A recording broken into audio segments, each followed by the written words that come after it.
Meron ako ngayong kinokondisyon. Tatlo po ito, binili ko sa Leaf and Feeders Farm.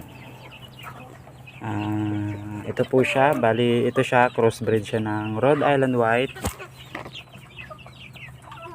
Ito yung puti, yung purong puti, Rhode Island White at saka Decal Brown o Brown Neck. Tsaka ito yung dalawang babae po yan. Tapos ito naman yung lalaki, pure po siya na Rhode Island White.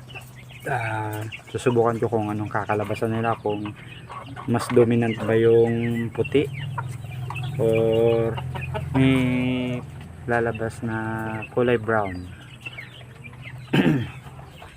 Ito yung binili ko kay Ma'am Armnel na BPR Pro. Oh, di ba? Nasa 3 kilo pataas po siya, 7 buwan pa lang po siya. Tingnan niyo naman yung tahi niya, masyado pang maliit.